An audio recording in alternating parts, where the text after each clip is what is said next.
Call the meeting to order and ask for approval of the agenda. So moved. Second? All in favor? Aye. Yes. The next order of business is to appoint a chair and vice chair. Floor is open for nominations. I would like to nominate Richard as chair. Second. Anybody else? Run off? Thanks, Chair. All in favor? Aye. Yes. The vice chair?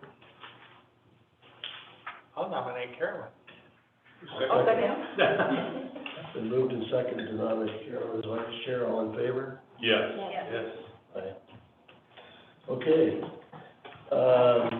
We have a consent, don't we have to approve the meetings? Minutes from last time? Or not? Okay. So we have to, the meeting minutes from May 15th of 2019. And Jen, as usual, has written a 6 or 7 page book of minutes. I hope you've all read them. I know I did. Is there a motion to approve them as presented?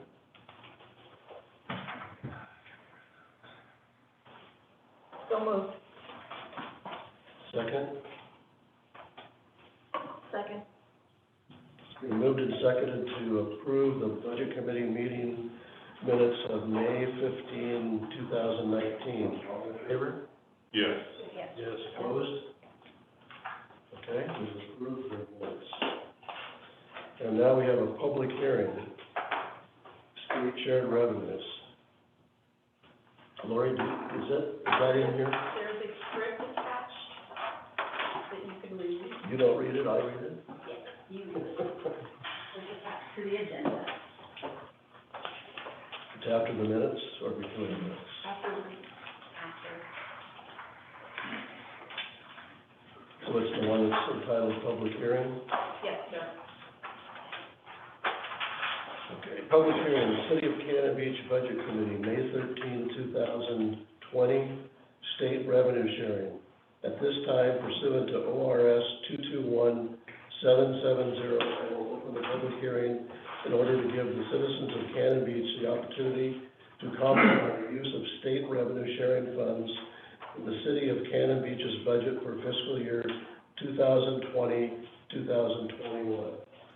Staff, please present your report.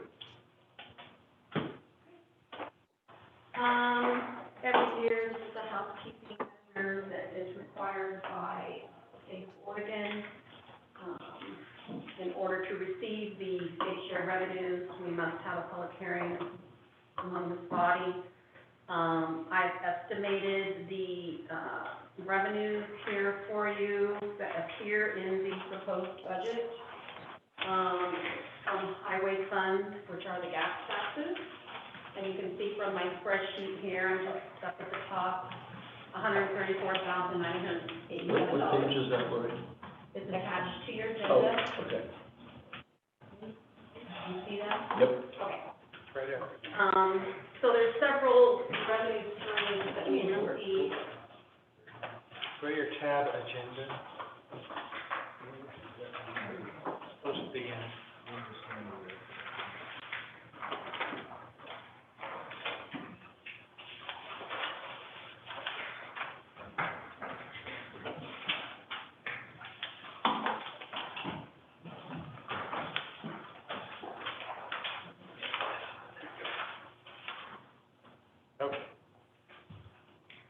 Okay, so you can see the various revenues that we get from the state of Oregon. It's shared on a per capita basis. And the population is 1,710. And you can see that the general fund, so it's cigarette tax, marijuana tax, and then this other thing they call state revenue sharing, which is a different formula than the regular liquor tax. You can see the general fund, I have in the proposed budget, those revenue streams, not including the highway fund at the top, of $101,775. The road fund receives the highway fund gas taxes, so you see that listed here for the road fund, $134,987. So for a total of $236,763. So that's, those are the numbers you see in the budget, and that's, what we're having the hearing on. Okay. Is there any member of the public wishing to comment on the proposed use of state revenue sharing for fiscal year 2020, 2021?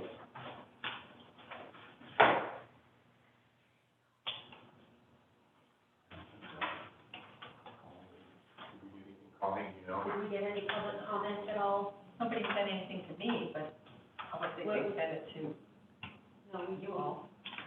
No, I didn't see anything to, city staff. But didn't we say it's kind of the same method as the regular council meeting? Yeah, okay, sorry. Okay. If there is no further discussion, I will close the public hearing at this time.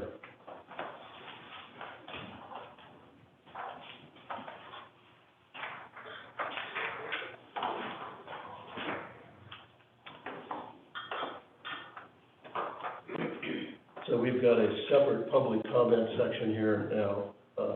Is anybody, have we heard anything from anybody that anybody wants to say anything about the budget? Mr. Chair, I just have one suggestion. In the past, we've operated a little bit differently than what we are this year, and the library has spoken to us, Yes? and done a presentation. Well, we're not really set up for that now, but we do have, Phyllis on the phone, and if, she would like to say anything, we can unmute her. She unmuted. Okay? So that's just up to, Phyllis if she wants to, make any statements. So can you Just guys tell us hear me? why. I can't see anybody, so I don't, Yes, we can hear you. We can hear you. okay. So, you've got the information, so is that what you want me to talk about the library real quickly right now?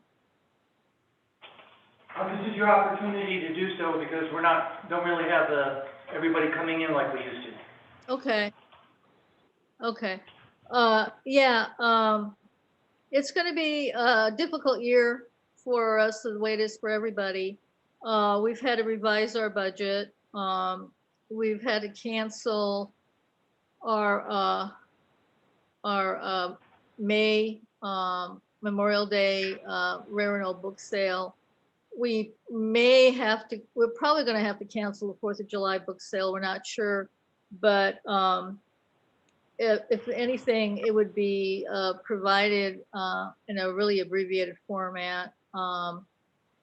We've been closed. We're going to be closed, I'm sure, until the end of this month. And we probably will be slow to open because our volunteers are all over 65. And so they're all a vulnerable group. We've we were without an office manager for a lot of last couple of years because of personnel changes and illnesses and then maternity leave.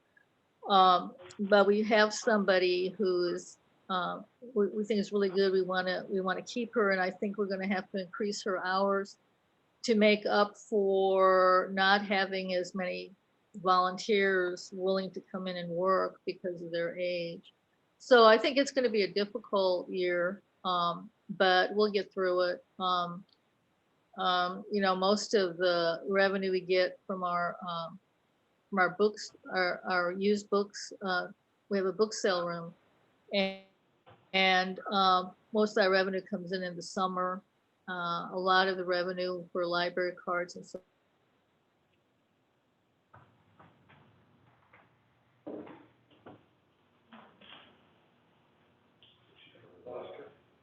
Did we lose her? You still there, Phyllis? You notice there's no motion on her screen. Okay. I guess you'll let us know if she's back? Okay. One thing I just remembered that we didn't, is she back? Yeah. Looks, we lost about a minute. Can you hear us? I can hear you. Can you not hear me? We can hear you now. Yeah. Okay. Well, I don't know what you missed. Probably not much. I mean, I guess all I was just sort of saying, oh, go ahead. The library manager, you need to increase her hours. Yeah, we're That's gonna not need what to, you yeah, we're gonna need to do that just because, so many of our volunteers are really just not gonna be able to come in and work as much because they are in a, in a vulnerable age group. And so we really I think we're gonna need to do that. And just basically, it's just gonna be a difficult year revenue wise, as it is for everybody. But we'll try to be open as much as we can. But we probably are gonna be slow to open because of the age of our volunteer.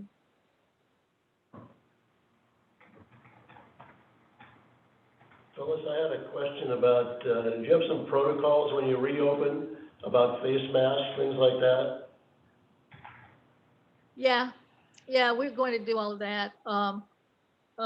We're going to outline all of that. We have a budget. We have a board meeting in a couple of weeks, and that's going to be the topic of the board meeting. We intend to have hand sanitizers, which we're going to ask people to use as they come in. We're going to limit the number of people we're going to let come in.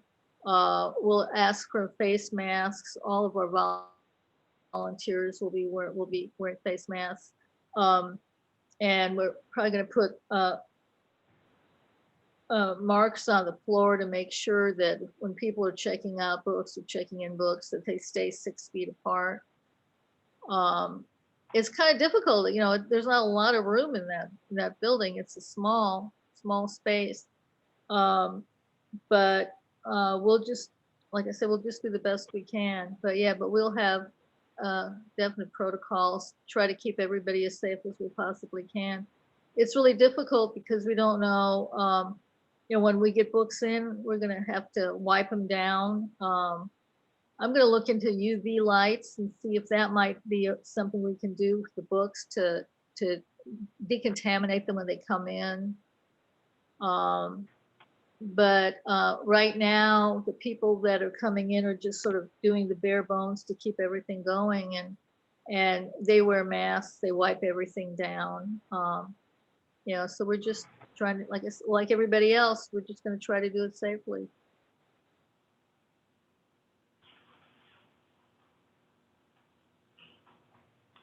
Anybody have questions for Phyllis?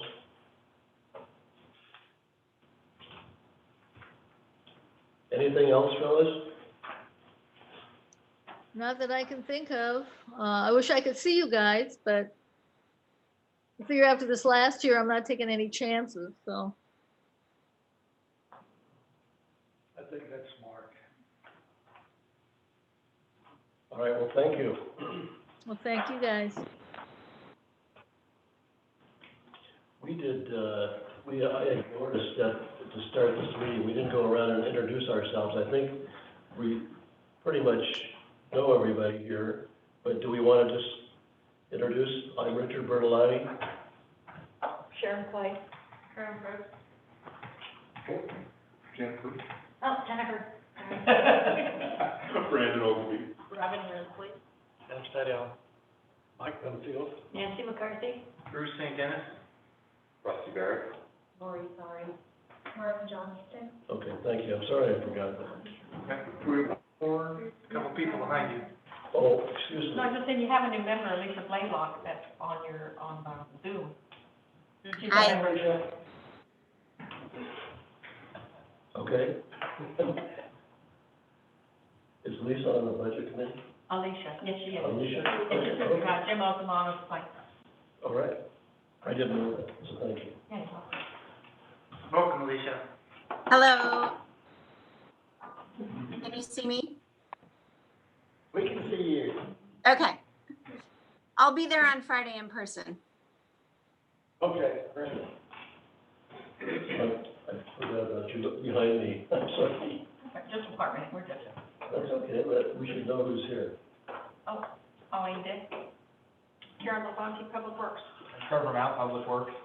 Kelly Nastica. Jeff Adams, Community Development. Jason's from Horn Police Department. Kelly is our new HVAC director. So Bruce, I think it's up to you to give a budget message. Yes, sir. Thank you, and welcome everybody to the first meeting of the Transient Budget Committee. Staff started working on the budget probably January, February, and we were rolling right along, and then we ran into mid-March. And so you're going to see a budget that is very different than what we've been able to do in the past. We are making the adjustments as necessary. But first I want to kind of paint a picture of what our assumptions are over the next 14 months. There's an awful lot up in the air, and so we have to say, okay, well, this is what we think is going to occur and base the budget on that. We anticipate that the city will be open, or at least partially open for business in June of 2020. As it turns out, if the governor approves the application from Clatsop County, which may happen today, the opening could be as early as this Friday, May 15th. But the hotels and motels will not be open until probably to phase 2, which would push it out to like June 5th. So that's the time that we would potentially be bringing in some revenue. We don't think that even if we are open in June, that we're going to see the numbers we've seen in the past. So we're marking that down. And so because we didn't have an April or May and then a light June, we think that the fourth quarter is going to be, much less than what we usually get in revenue. And then, if you recall, the third quarter revenues have been weak. It was through the shoulder season and then mid-March, when we started to get into spring break, is when we had to shut down.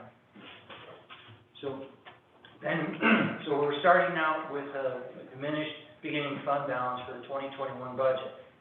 The first quarter, which is July through September, we usually generate about 44% of our revenue.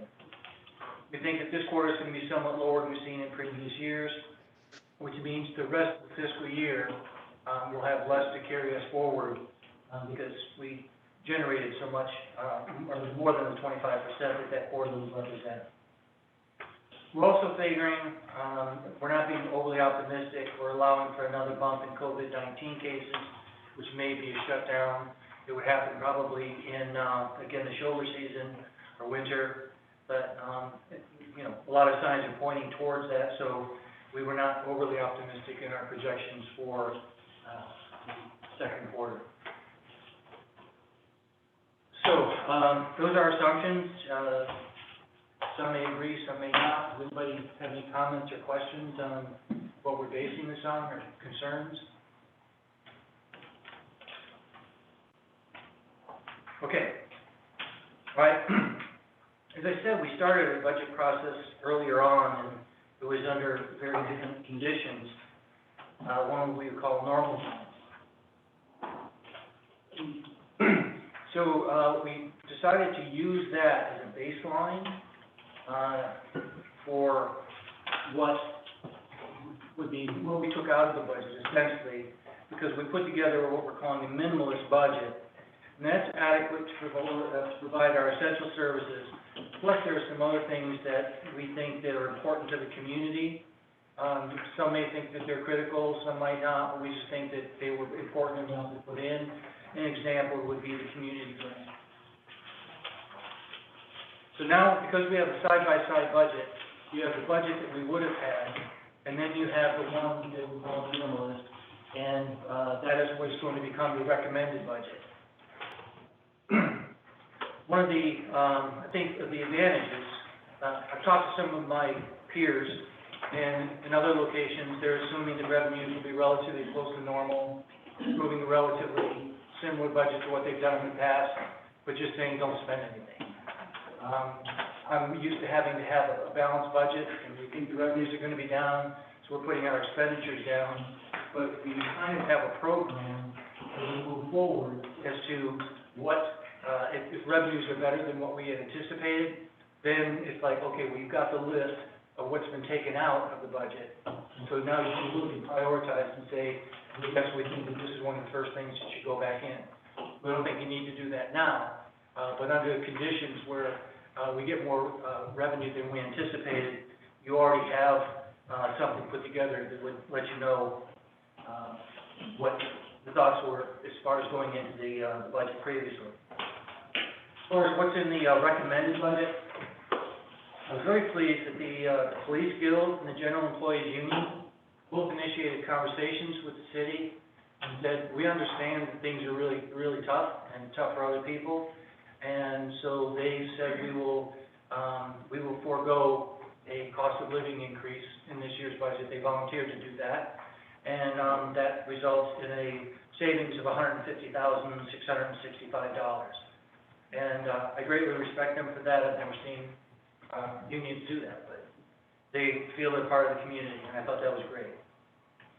As far as the priorities we've made, the continued operations of water, wastewater, and drainage systems is a top priority. We're going to see that the utility operating budgets, we were not able to take much out of them because so much of their cost is fixed. And so those are you're going to see are relatively close to what they normally are. We'll be continuing our normal police operations. We will be fixing potholes, but we will not be doing any paving projects. We will continue our normal back-of-the-house operations, meaning, finance and personnel, all those sort of things that we really don't. We still send out the same number of bills. We still buy almost as many things, that kind of stuff. So we're not seeing a difference in that area. We stopped buying vehicles in this fiscal year. We put a cancel on all the ones that had not been purchased, including heavy equipment, and we will not have anything in the minimalist budget for vehicles or heavy equipment going into the next year. We'll not be adding any new positions, but we'll maintain our operating staff. We'll still be maintaining our parks and public spaces. There'll be no significant projects undertaken unless stimulant grant funds become available.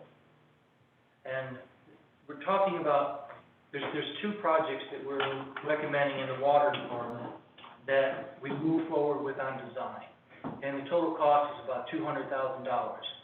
And that would come from the utility fund.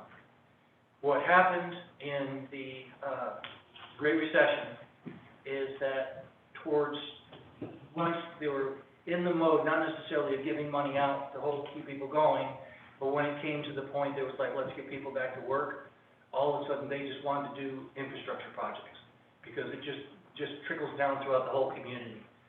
And so we have some projects that are coming out to big ticket items, and so the replacement of the water tank and then doing a new water line, we're calling it the backbone.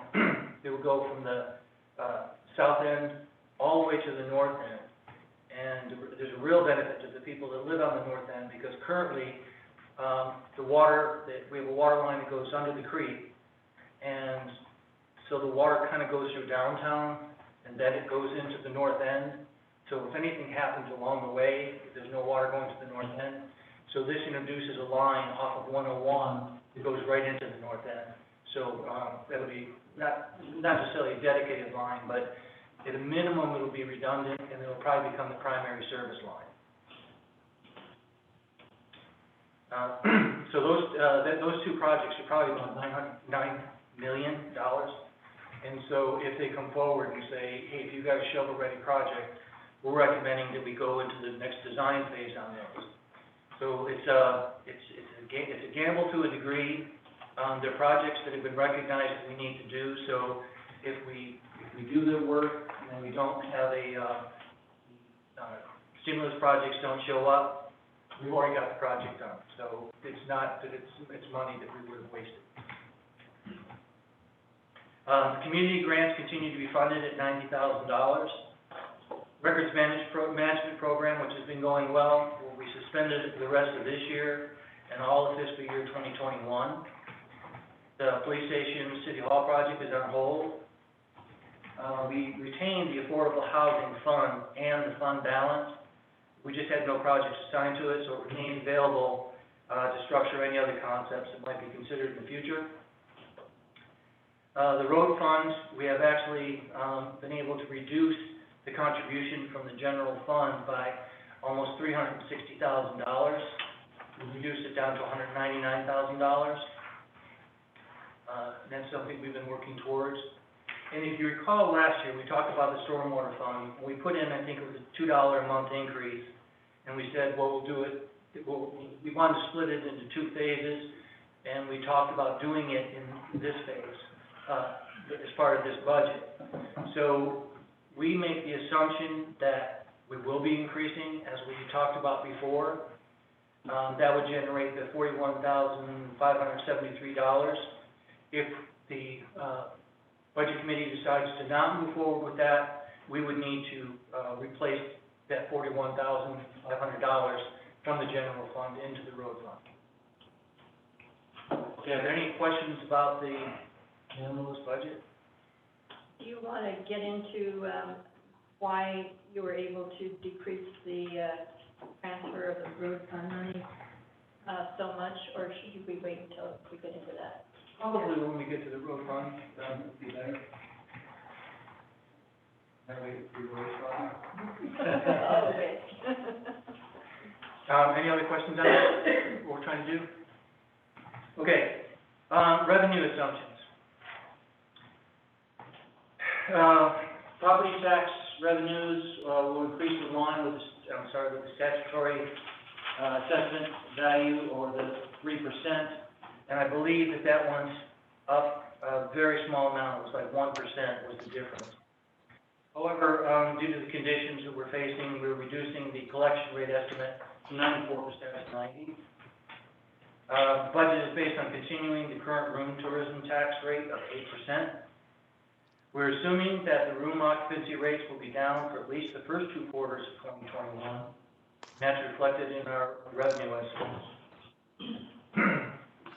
We talked about that the third quarter was weak, and the fourth quarter, we really haven't had revenues in at all yet. And so the beginning fund balance for the general fund is down 62%, from $1 million last year to $378,000 essentially this year.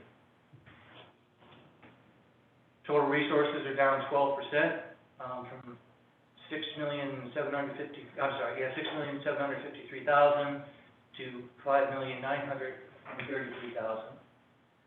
Transient room tax collections are down 30%, from $3.9 million to $2.7 million. Property taxes, I mentioned this a minute ago, they are $760,000 versus $758,000. That's $2,000 or a 1% difference. The total of the general fund expenditures are down 20%, from $6.5 million to $5.2 million. Are there any questions or anything on that information? Bruce? Yes, You didn't number it, but the bullet point where you're assuming the room occupancy rates, yes. Do you have any information since you've written this that maybe we should adopt a more pessimistic view of the? I'll let Roy address that, but we were purposely pessimistic in the beginning. Okay. Roy, you want to talk? Well, we can get to the revenue estimates later. Okay. We'll talk about that. That's fine. Thank you. They said we're showing the collections down 30%. Awesome. Okay. All right. And now, the next thing I want to talk about is the council and the budget committee wisely had started to build up a reserve. And it was up to $1.3 million. If we'd had a relatively normal year, we were going to make it $1.9 million this year. But we hit the end of the year, and we were not able to transfer the $600,000. What we had built up a fund for difficult times, and certainly we were there. A recommendation is that the 1.3 million be transferred into the budget for this year. If we don't need to spend it, we'll do it in two parts. If Lori's still thinking along these lines, it'd be $600,000 into a general fund contingency, and projecting $700,000 towards an ending fund balance.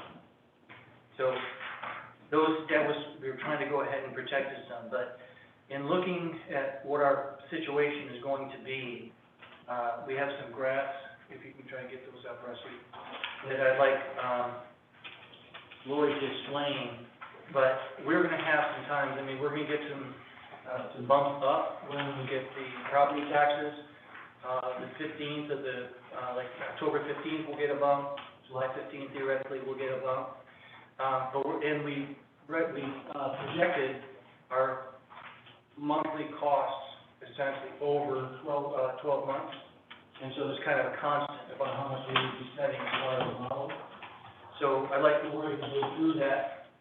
And, okay, any way to make that bigger? And you have copies of it in front of you. That are just as small. Yeah. This is just small, right? Small. That's the second one. I gotta put the correct glasses on. Okay. I can. Well, yeah, that's good, that's much better. So, Lori, if you wanna kind of talk us through it, please? Okay, so the first graph, we have two scenarios for you. The one on the TV shows what will happen to the proposed budget if we do not transfer or utilize the, general reserve fund in the amount of 1.3 million. So the numbers here are, revenues and expenditures that are shown in the proposed column of the budget. And I've, taken the liberty of trying to put in the timing of when those revenues would be realized each month. And like Bruce said, I kind of used historical spending levels and tried to keep that same kind of ratio, but with the new budgeted expenditures. So all the data here matches the proposed budget. With one exception, it does not show the room tax that comes in or is due, however, July 15th. So when you look at the scenario without the reserve money coming in, you can see we have some bumps in August and September where we go negative. And that happens in May and June as well. So we end up with a deficit. I mean, we have a little bit of recovery here in October through April because we're assuming that those quarterly room tax payments are coming in. But then at the end of the year, we end up with a deficit of $735,000.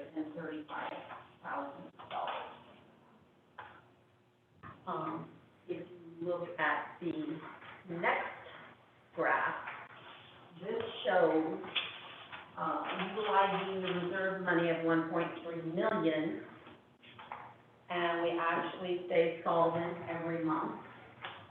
And we end up with 564,000 ending fund balance or cash. I mean, they're pretty similar. This also does not show the July 15 room tax receipt, so then you would have that additional amount that next month, assuming that we get the revenue that we're budgeting. The theme of this budget for me is we don't know what we don't know. It's kind of how I'm operating. Day to day, it's different every morning that I wake up. So you can see that there would be maybe some opportunity to pay back some of the reserve money if things go well, but we don't know for sure. But at least this would hopefully, and we can scale back if we need to, you know, if these, I mean, we are ending with 564,000, so that's a good cushion. But that depends on getting the revenues in. And if we're not getting the revenues in, then we probably need to scale back expenses even more. And so that's kind of the scenario that we're looking at down the road, Laura, 14 months. I have a question. So the graph we have on now, this is assuming that we use the reserve money. The graph we had on before is not using the reserve. Correct. Is that, okay. You can see without, we're gonna be negative sometime, and even with it, we're below 100,000 on at least 4 different occasions. So that's just from cash flow. If that's just from the cash flow, because at the end, we'll have a balance of like 560, but it's not constant. Is there any, we thought that was the best way to explain why we're making that recommendation on the moving the reserve? I have a quick question. Sure. Where is the April number, the actual numbers? It was the starting number from April.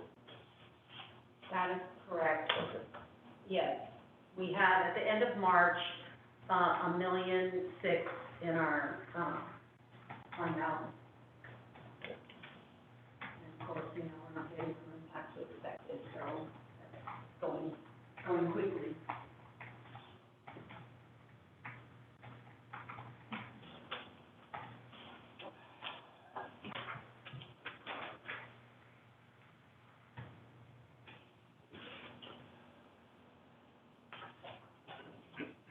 And we can get into this more, but that's the reason for that recommendation. And we appreciate all that you do for us. And you have a special challenge this year. So we're here to work it out.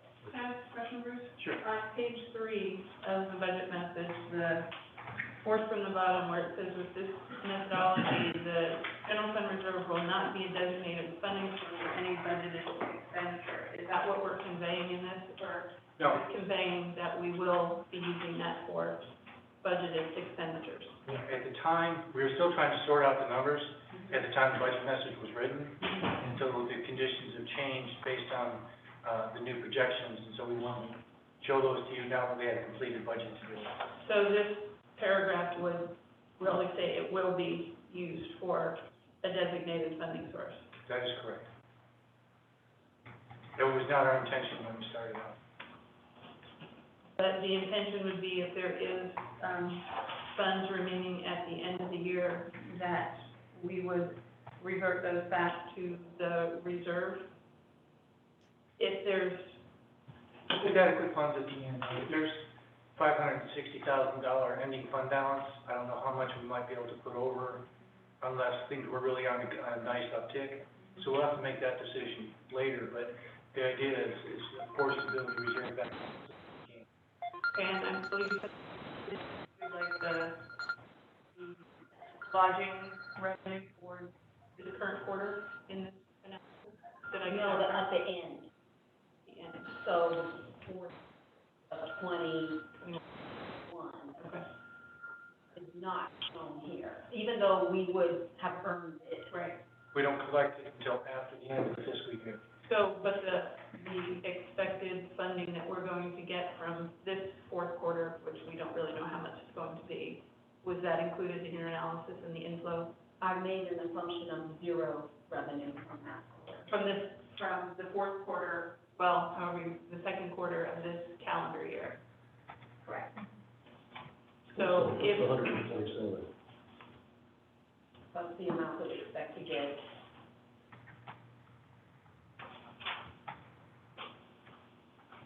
In July. Right, from the current year, this year, that we're Okay. at right now. That's correct. so you did include what you're expecting to get from this 3 months, from Yes, April to June? Yes. Okay.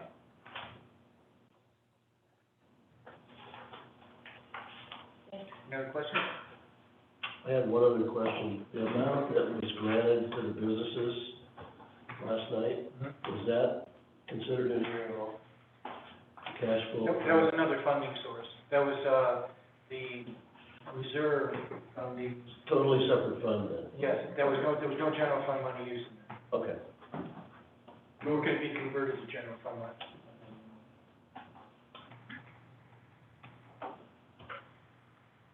Okay? Then we move on.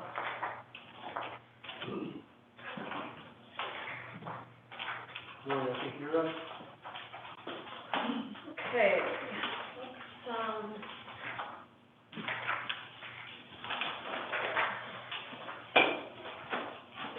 start at page 31, and then I'm gonna gravitate to page 18.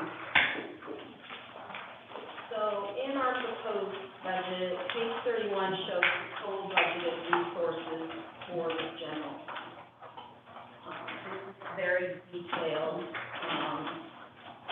and it is summarized on various other pages.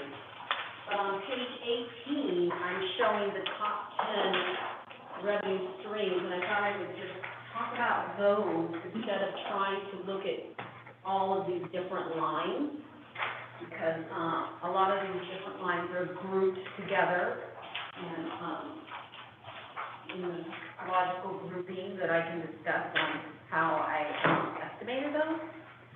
So on page 18, you can see our top 10 revenue sources. These are straight out of, these numbers are straight out of those line-by-line items on page 31. So here is our transient room tax, and I'm estimating the 2.7 million. That's 7% of our whole revenues less grants and transfers. But look at page 19, you can see the methodology. I spelled out the methodology for coming up with that 2.7 million. So if you look at the blue, kind of in the middle of the page where it says methodology for city transient room tax estimate, it's from the proposed column. Pretty simple method that I used. I went back to our actual transient room tax that we received in 2018. And you can see it was the 4.2 million there. And I have it here by quarter, so if you go to the end column, you can see that's what we actually received. And then I looked at our actual to-date amounts for this current fiscal year, and I projected what I thought we would get for the remaining quarters. And here you can see where quarter 3, I'm estimating 418,417. And now we have to remember that this is citywide. So then I'm estimating for the entire city, each fund that we have, each transient room tax fund. It's not just the general fund. So what I decided was I would just, kind of throw a dart. I mean, really, what else can we do in these times? So I said, okay, hopefully we'll get 50% July through September. So that's where this number comes from, 926,000. In my budget line here on the left margin, you can see budget, TRT, fiscal year end 2021. I'm hoping we'll get $926,000. The rest of the year, I estimated at the exact same amount that we received in 2018. So if you add all that up, it comes to $3.3 million citywide. And then I apply the percentage that goes into the general fund, which is 82.5%, as I mentioned here in the narrative on page 18 at the bottom. And we come up with $2.758 million for the general fund portion. That is what I think it's gonna be. That's right. It's pretty conservative, I think. It's definitely a lot less money than we're used to getting. And we just have to play it by ear, you know, if revenues aren't being realized, like I said before, this projection isn't coming through, then we just have to make adjustments. I mean, we either have it or we don't. And that goes back to like what Bruce said, you know, he's been talking to city managers, I've been talking to finance directors. They're doing much differently than we are. They're actually budgeting like things are gonna be okay, and then making day-to-day decisions about, okay, stop spending, you know, we aren't realizing revenue. So that's our approach too, but we're not banking on a certain normal amount. So if you go to the top of the page where you show that number, we're down about 30%, is that correct? Yes.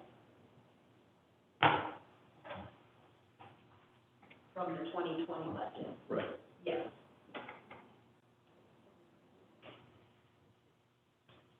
Lori, why did you decide to use, 2018 as a base point? Well, I didn't want to go to 20, it looked like a reasonable target to a baseline for me. I didn't want to under budget so much that it would hamper our ability to operate.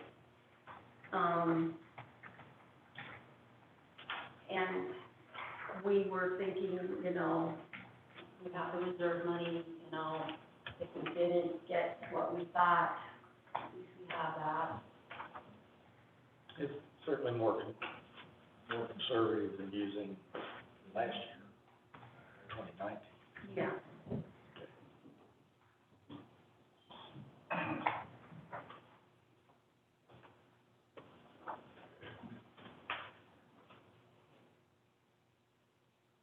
Should I move on to the next revenue stream? Unless there's other questions. Okay, property tax, Bruce did mention this in his message. Normally we, Where page one? back to page 18, on the top 10, we're in the top 10. Program. So, by statute, assessed values increase 3% every year. So I applied that again, but usually then I take an uncollectible rate that the county publishes as what historically they've had, and it's normally about a 94% collection rate on property taxes throughout the county. But I decided that I would use a 90% as a bit of a buffer, just because we do not know. And so that's how I came up with the property tax amount. You can see it's less than the current year's budget amount, so, we'll see, hopefully that will materialize. The third item, franchise fee, I budgeted this, based on historical trends. It's a little bit lower. I go back to 2011 and look at each year how it goes up or down. Telecom and Northwest Natural are trending down, less, so I factored that in. Charter and Pacific Core are about even or same with the prior years. So I just, adjusted accordingly and came up with $198,000 for that, estimate. What factors feed into the amount of the franchise fee from each of those entities you were talking about? I mean, you said because it varies some from year to year, the franchise fees, what causes them to vary from year to year? Well, telecom has been going down historically because this is based on landline. And so we get the gross receipts from the landline, it doesn't pertain to cell phones. Northwest Natural, you know, a lot of that might be weather driven. Like,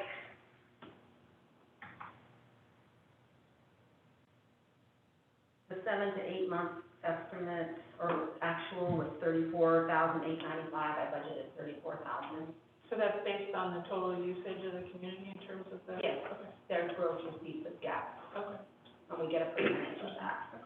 Charter cable, that's been going up a little bit, so I guess I budgeted a little more for that. And Pacificor, that's electrical use. That could be weather related too. I don't know why it fluctuates. I do know that if they don't receive the money, it's based on receipts, so it's not revenue earned. So if they have things that aren't paid, it could fluctuate in that manner as well. Okay, number 4, our state revenues, our assessments. We talked about that in our public hearing. Those are estimated based on League of Oregon Cities data. They provide estimates, statewide estimates. And so year after year, I've used those estimates to come up with our data, and I'm just hanging my hat on that this year, even though I've heard some things about the fuel tax being less, but I figured that we would just keep the estimate where it is, and when we get to the road fund, you'll see that there is some cushion there in contingencies that would alleviate a problem with that revenue stream not hitting the target.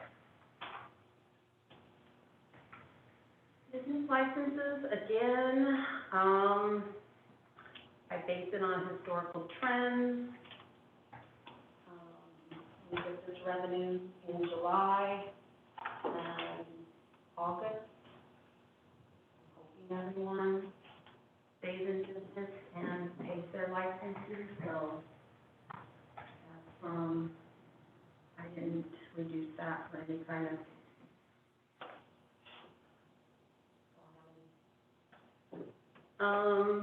our interest income, I did reduce to 1% interest rate, and I just got word today that we were at 1.75, going down to 1.3%. So it's possible that that's going to go below 1%, and I don't know. So that's what I did. So that equals, on average, a 1% return on our cash. Court fines, again, historical trends, 58,000. Chief, you just need to keep writing tickets for us. You heard her. She's the boss. I'll meet you all outside. Buy your cars. Our number 8, revenue, land leases, this is based on contracts, so I left that the same. I haven't really had any problems with collections in that area, so I think that's pretty safe. Planning revenues, these are the combined revenues from community development. That's based on historical trends, and I also consult with Jeff on those. He reviews what I come up with, and we kind of both agree that it's probably in the ballpark. So the last one, parking lot maintenance, that's based on a rate per space, and that is at the current level as we're collecting this year with no increase, and that's $38,061. So combined, that's $4 million of revenues. It's 98.82% of this number, $4,497,000. This number does not include that transfer in of $1.3 million or grants. And I made a note here because those aren't annual revenues that are always consistent. We don't have a transfer in every year. I don't consider that like a top 10 recurring revenue stream. That is kind of the general fund revenues. There's $48,000 not represented there, and I call it my little sprinkling of revenues throughout the general fund. As you can see in these multiple line items that we have, we've got vendor fees from the farmer's market, we've got HVAC things, we've got fire dispatch in there. So that's not represented there in the top 10. And Lori, by the next budget meeting, we need to have a talk about some of your terminology like dart and sprinkle. We need to tighten up. I know. We need to tighten up some of those terms. Are y'all worried about the dark? I like the dark. Thank you.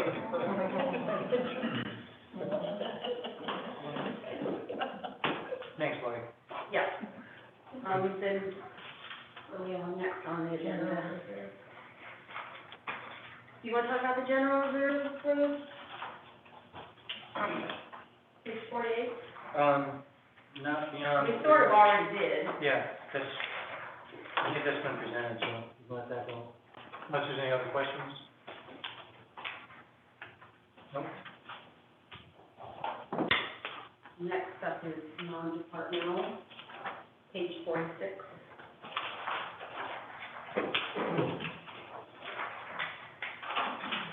This fund, department, you're seeing, our administrative services costs that are being charged to the general fund. You can see in the proposed column, it's $609,603. And, every year we, have transfers out. And there, we have to fund the debt service, that portion of the wastewater treatment plant. And then, as Bruce mentioned, we have the roads fund, money going to the roads fund of $199,901. And we have a contingency of 15% here, $123,972. And so this non-departmental program is $1.6 million of the general fund.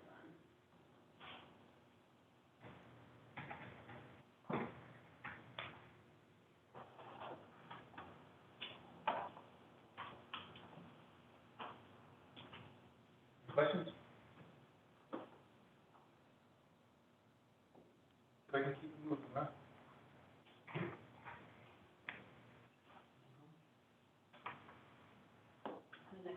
Laurie, just a question on contingency, that's just a contingency on the total, it's not built up from individual contingencies.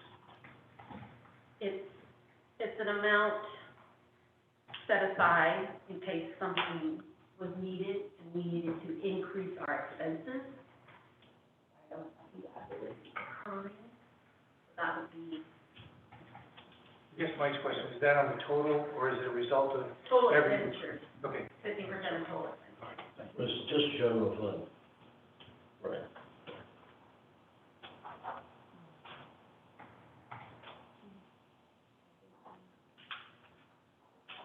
Anything else that you have, Lori?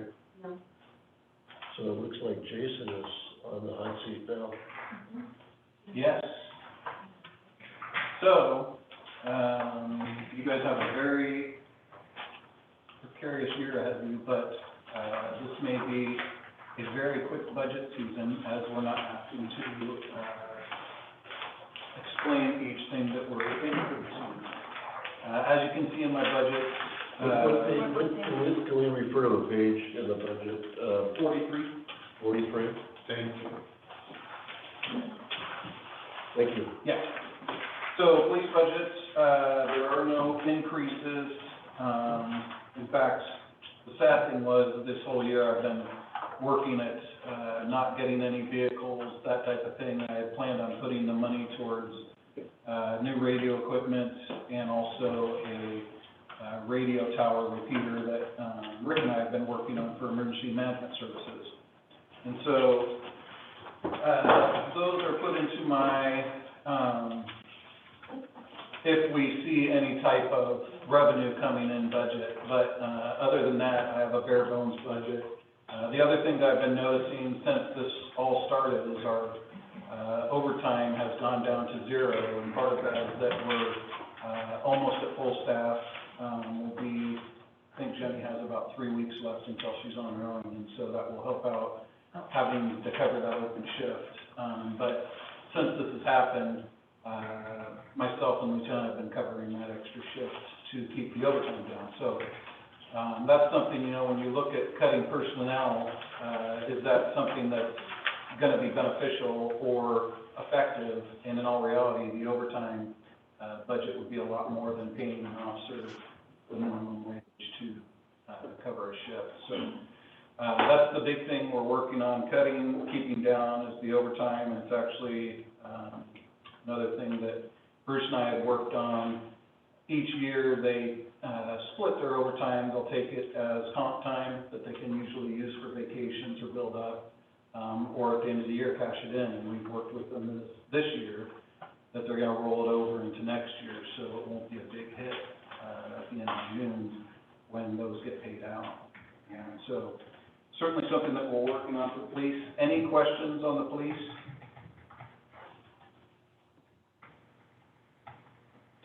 Jason, I have one. This does include the code enforcements in here, in your budget? Yes, correct. Okay.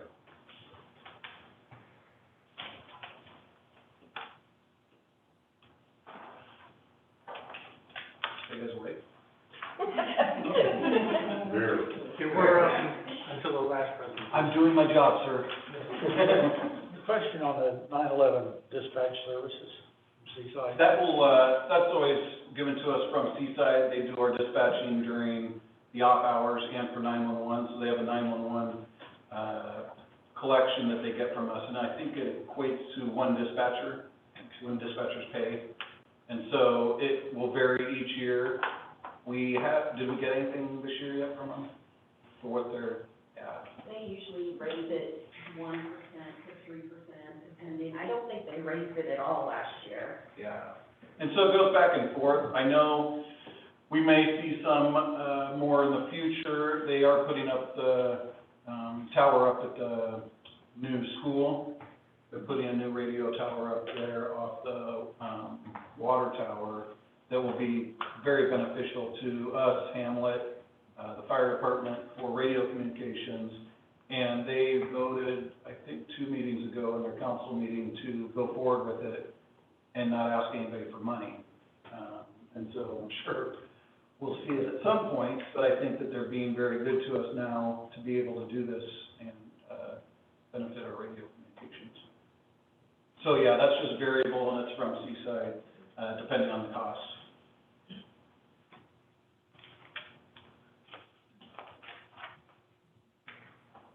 All right, we'll just flip the page to Lifeguards.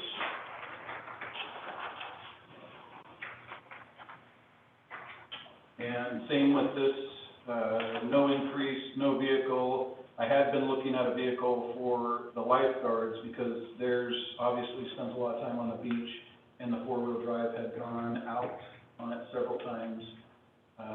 As cute as it is to get calls about vehicles having to tow the Lifeguards off the beach, we did have to put it out of service, and so they do still have 2 4-wheelers and a side-by-side, which works well, except for the rainy days where they're stuck out there in the rain, because there's still people out in the ocean, so we try to give them a place to keep dry, but they'll be fine in the side-by-side for this year and work through it.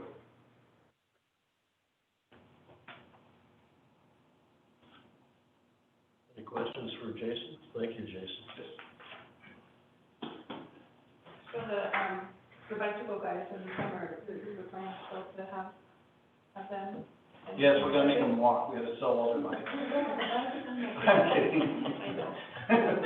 No, they, will be back, they're actually excited, and, we have a good group. We have 2 interns from, Clatsop Community College this year that will be great, and the ones that we've had in the past have been calling saying, hey, can I come in and help you all do it on my own time?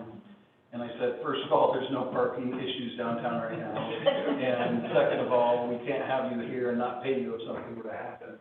And, there were 3 that had called last weekend when we were, asking people to leave the beach to say, hey, can you go down and help out? And we said, no, we're not gonna send you down to the war zone. Yes, they will be back.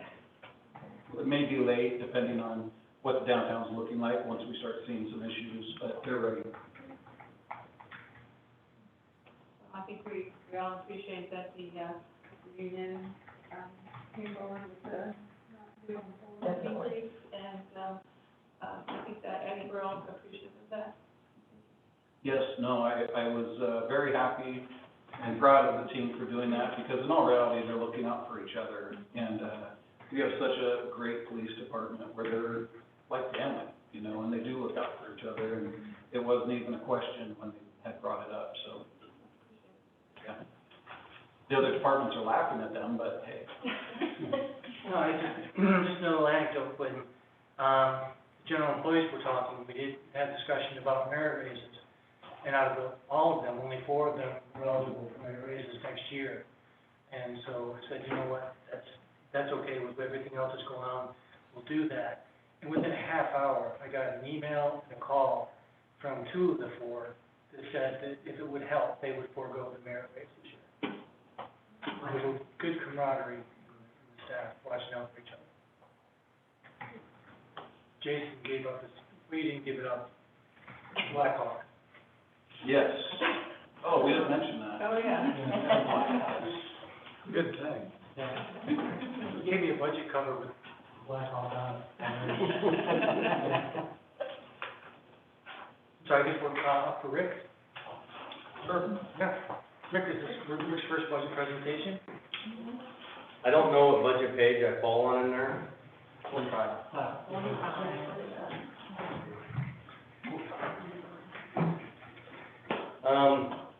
The emergency management program is a multi-discipline program, so it's hard to quantify in just one simple aspect of it. The program has a large amount of initial hard costs for startup items, and these items are to build up the program for the future and to accommodate the current infrastructure to add to what is already there. This is a very limited budget that's been projected to support all the disciplines that are out there right now. The items that are specified in here are basically were created in order to put enough infrastructure in place where we can start the training aspect without current monies that are going to be added to it. Training doesn't cost a lot of money, but you have to have the tools and the skills to be able to use it, and that's what this startup is at a bare minimum. So the campsites, what we need for the campsites in general is quite a bit of things, but the minimum that we need are water trailers and food distribution supplies. The campsite supplies consist of tools, water, food storage, mass care tenting, and sanitation. I also did submit a grant to the Office of Emergency Management for $34,500. I did try to give our best foot forward with the grant, and I basically said that we would match that cost. And if we're able to match that cost, we would be able to get $70,000 worth of pre-started food, which was a 25-year shelf life, and would give the community the necessary food for 2 weeks, and it would last for a long period of time. It is a substantial amount of money, but if we can get the grant, then we're basically gonna, really benefit from that large cost. The EOC, there's 2 EOCs that we've identified in the city that are going to be effective. One is here at City Hall, and there's a secondary EOC being built up at the Public Works Yard. As lean as it is, you have to have the building, the equipment, and the antennas and the radios to move forward to be able to do the training. Also, we're working with the KNUN, and there's an allowance in there for us to complete the KNUN radio tower, which also supplies our ham, GMRS radio equipment and antenna, and that's going to be located at the North Tank.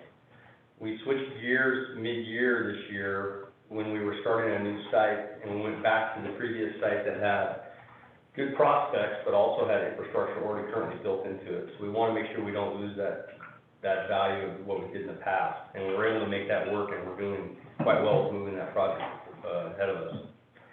Employee readiness, when it comes to training and getting the infrastructure for the employees, they have to have the tools, as I said earlier. So employee readiness program deals with bags and equipment for them, and also it comes down to the public works. The public works department, the staffing there does such an amazing job during and after hours.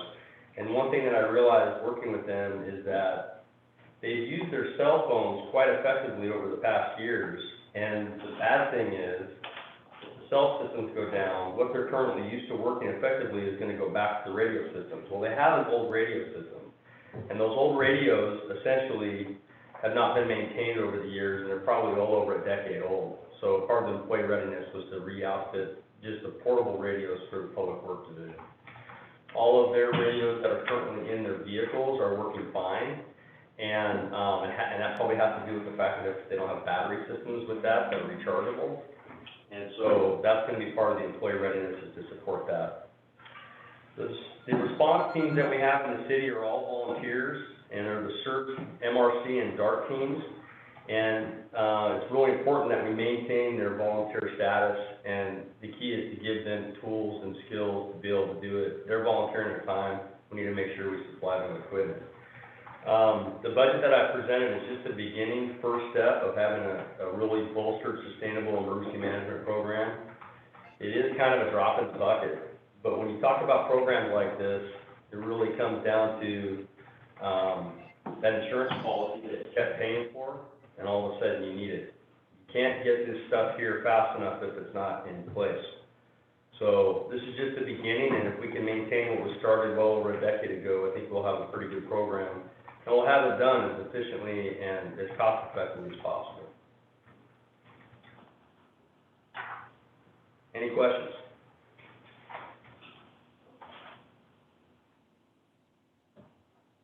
Doing a good job, Rick. This is a lot easier than I was told it was gonna be. It's an odd year. Wait, this is the first, next Wednesday. Okay. Yeah. I'm just curious, but I've been told this is a hard process, and I know it is, but I appreciate you guys understanding. Thank you. There's no bloodletting. Not yet. Okay. Thank you. Thanks, Rick. So Rick, I have one question. Yes, sir. It's not bad, but, so this year, the expenditures are $301,000. You had originally proposed $519.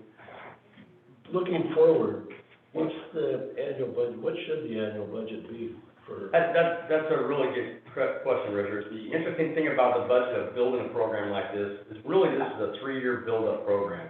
And initially, in the first year or two, you have a lot of hard costs of infrastructure being built. Once you get those hard costs built, and a matter of fact, we just got our cash sites updated and fixed and maintained, and they hadn't been basically dealt with since 10 years ago. That's a hard cost. It costs us about $20,000 to update all 3 of those locations, and that's actually a really good value, but it'll last us for a long time. So to try to answer your question is, this first year or two is gonna be a lot of infrastructure build-up costs. After that, it's a maintenance program, and that maintenance program is really important to maintain it, and to maintain the training, to keep the ball moving down the court. So I would not say down the road, after 3 years, you would have a cost like this in an emergency management program. It really comes down to getting the infrastructure built in, valuing that towards the community for your sustainability. And then you have to evaluate, is it important to even have a full-time emergency manager? And that's one thing I would have to say to the city is, if you have a manager and the infrastructure is built, and they have a plan for where they're going, the cost of this program should drastically be reduced throughout the remaining years, but the first few years are gonna be pretty costly.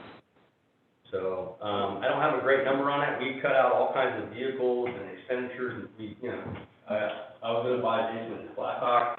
We cut out quite a bit of things that we definitely need for the program, but after that, once you do that heavy lift, it should be reasonable. Okay? So that 3-year buildup, you would say it would be somewhere along the lines of the requested budget that you had in here, the original one before all of its pieces were? Correct. Okay, so a Correct. couple years at that level. And yes, and after that, you have to look at it, and you have to buy a new $50,000 vehicle. And the one thing that I'm trying to do with the entire emergency management budget is everything that we buy has to be multi-use. So if we bought a vehicle for emergency management, it would have to be something that Public Works or PD can use. If we bought radios, it has to be something that we all can interchange and use. So it might be a lot of cost sharing when it comes down in the future of the big ticket items. Thank you. Anything else?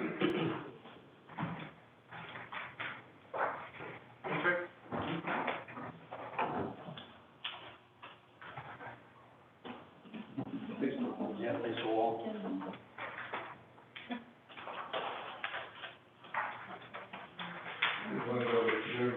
What do you wanna go with next, Bruce? Lori, who do you have listed next on the? Jeff. I picked Jeff. Excuse me. You want me up there or here, does it matter? Why don't you come up here since. This is my first time before you because last year I was on vacation,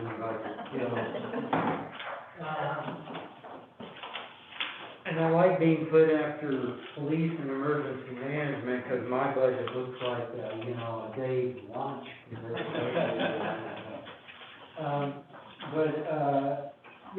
Our department and compared to those and others, it's a very small department. We don't have a lot of capital requests. Page 38 for those who are looking. Yeah, page 38.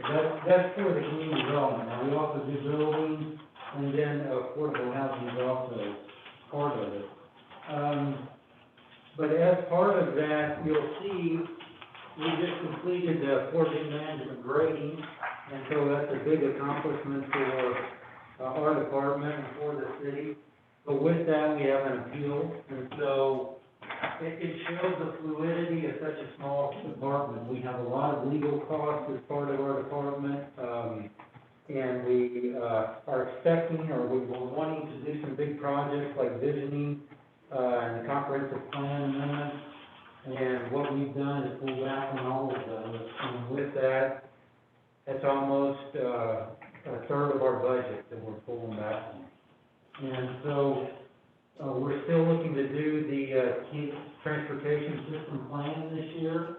We're in the negotiations right now and choosing the consultant for that. We'll be working with Public Works on that. And,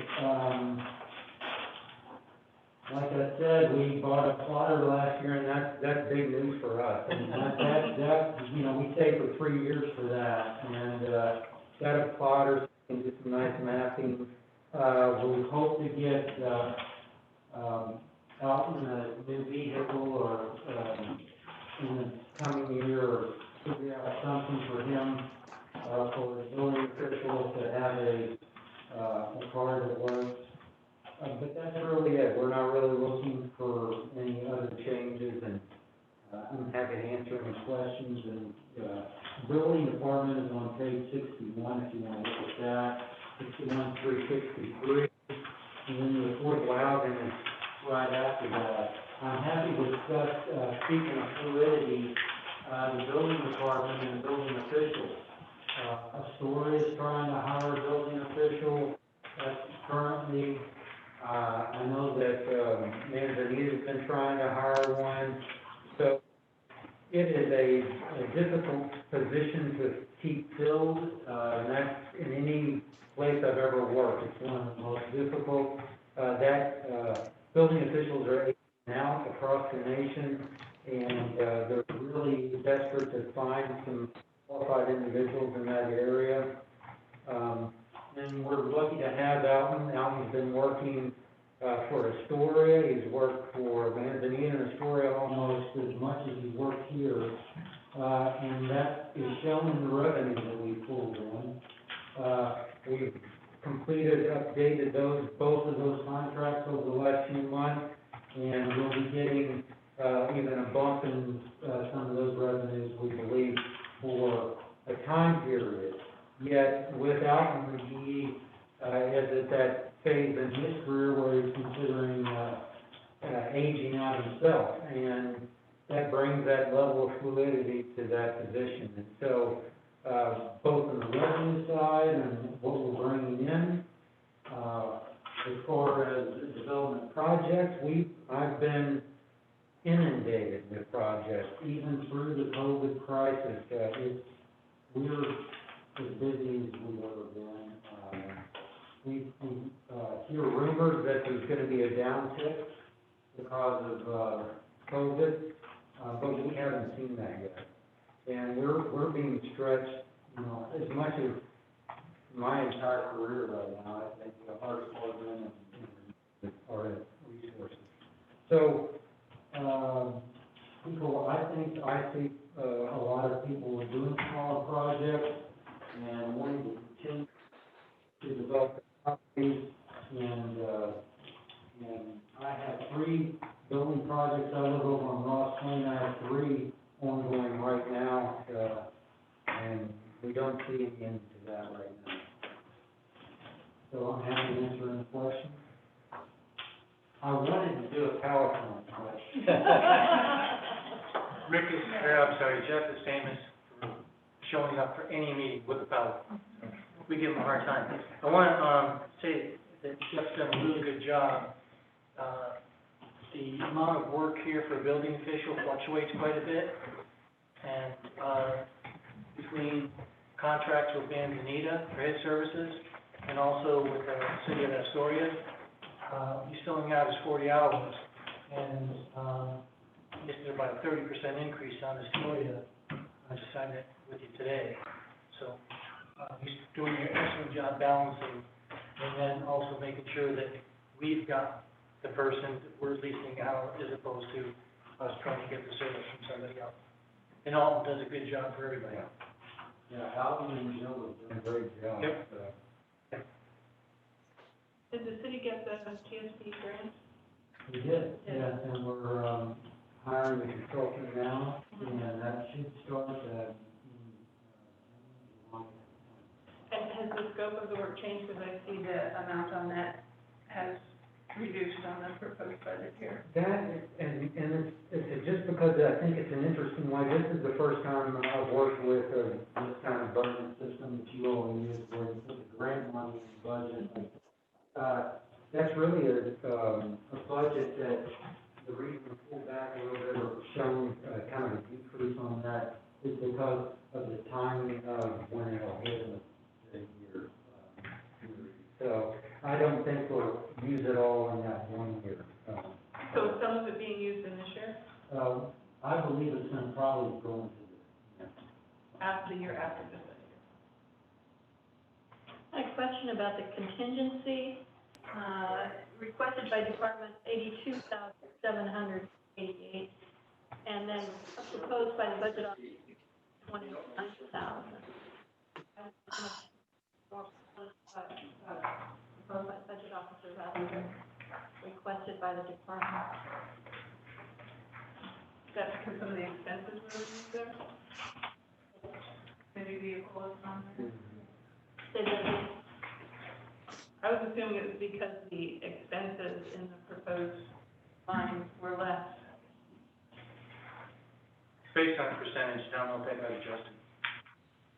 Well, I'm just wondering, I mean, the total expenditures are the same, but one is 82,000, which is proposed by the department, and but the budget officer is saying, you know, $47,000 more.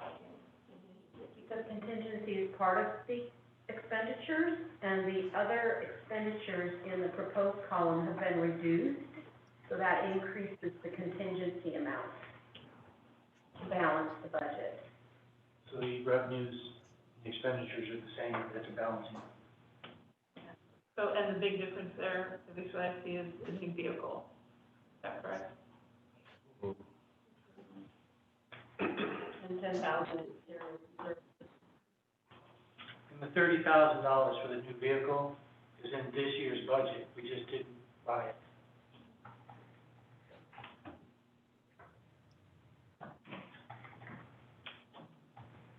Unless you're buying 2 vehicles. It's mine.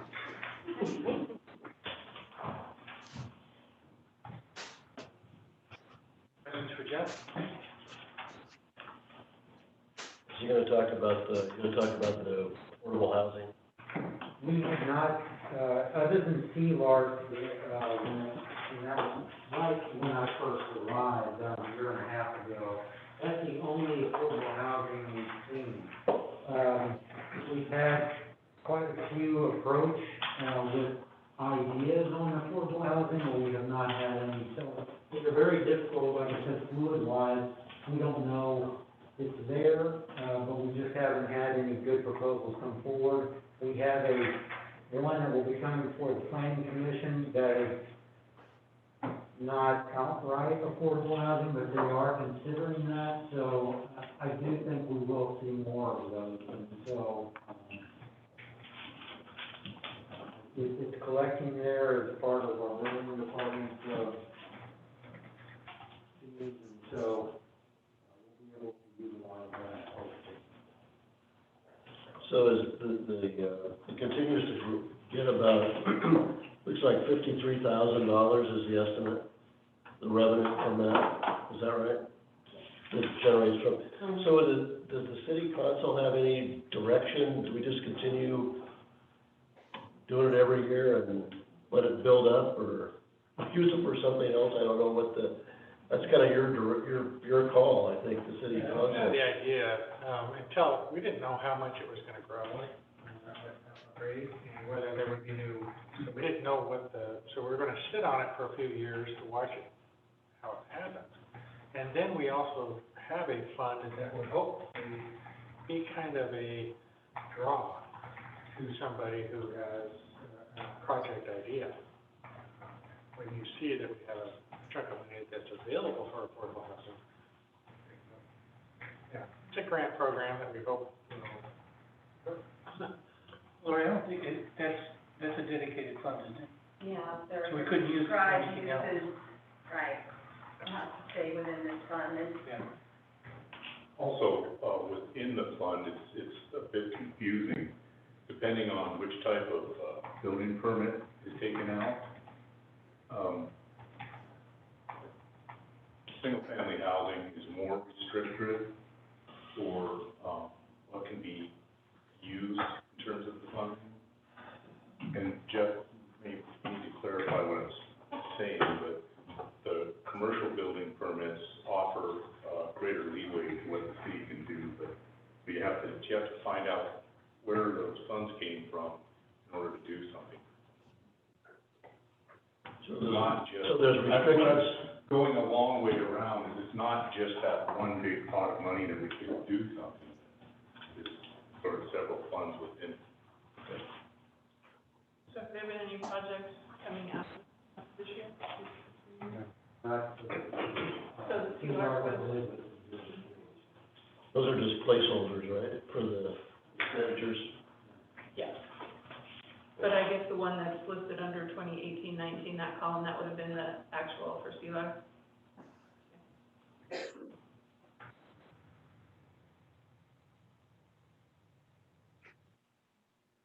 Any other questions? Thanks, Jeff. Yeah, thank you. Thanks, Jeff.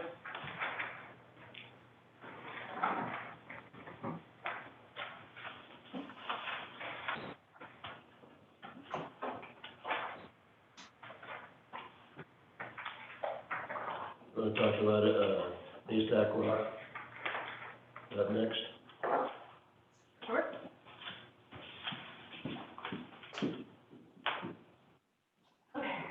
Just give a little background. Kelly came to us when we first came, we shut down the program in the state. Yeah, you stole my line, I was gonna talk about that a little bit. No, okay, go ahead, yeah. So, I'm the other new face around here, and I think I've got a chance now, everyone got to meet me and get to see me around a little bit, new Haystack Rock Awareness Director. And yeah, my first day I came in and I had a bunch of ideas of what I wanted to do with the program and different things, to kind of set up, and then the emergency declaration was signed, and I haven't got to go forward really with anything. I personally haven't even got to see this program run under normal conditions. So we're on page 35. And what basically we put together here is, just like everyone else, a very bare bones, budget that allows us to operate, safely on the beach with, good conservation effort, enough that we'll, be able to have the truck and full staff out there, and, pretty much not buying anything new. So what we have put together is really what I consider our just bare bones effort that we need to keep, the city's emblem of Haystack Rock, aesthetic and well taken care of and protected. It's definitely a less than ideal situation for us, but the good thing is with our kind of unique position as this program, is we don't need a lot. When it comes to the bare bones conservation, we're okay with just the funds to get the truck out, get it out safely, get that maintained, and the feet and people on the beach.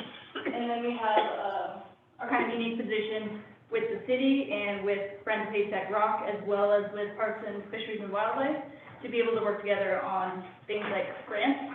And most of what I've wanted to do in the program to kind of improve and grow it, I'm still able to do without changing this budget that we have here, primarily through grant work and through using the resources that we already have available to us.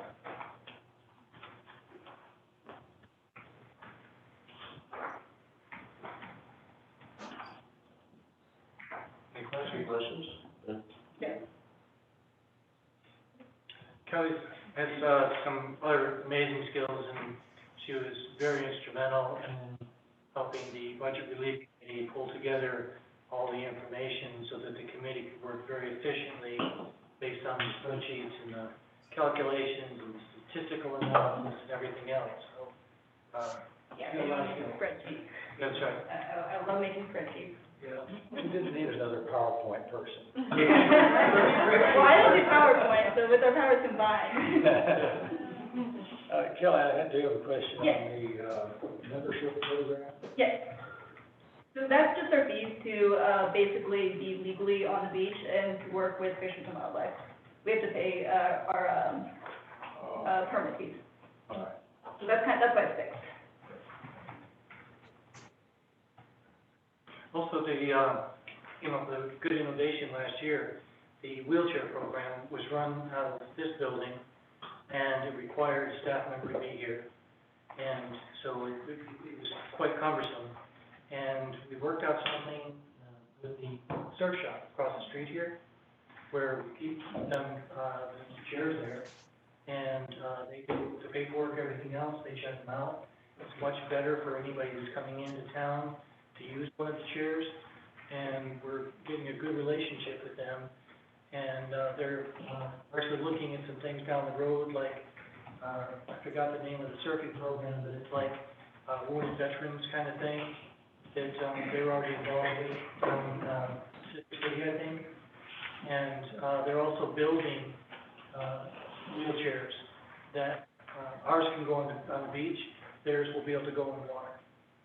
So there's some really cool stuff happening, working with them, and they just got great attitudes.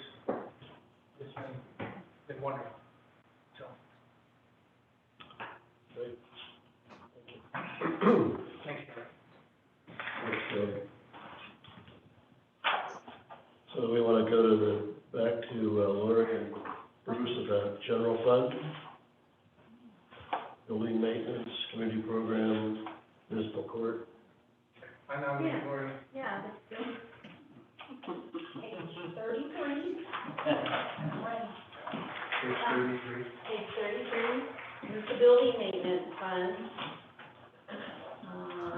Total $30,000, and what we charge here is, items like for the building, pest control, alarm systems, supplies, janitorial type things, just general maintenance, plumbers, electrical systems, heating systems, any other kind of repairs that we need to make to keep the place running. So that's what this is. $30,000.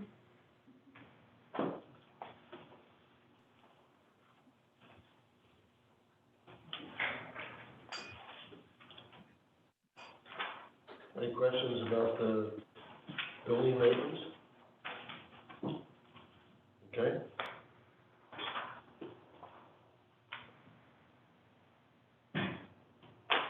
Community programs? On page 36. Would you want to talk a little bit about this? Sure, we put, last year, the final decision on the budget was $90,000.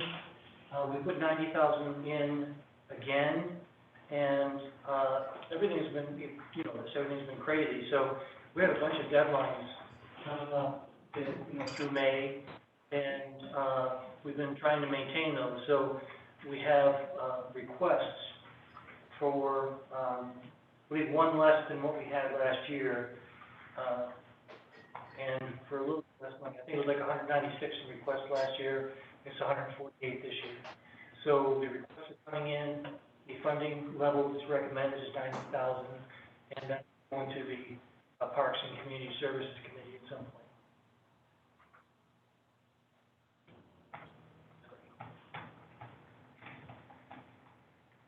What's the Chamber of Commerce line that's new this year?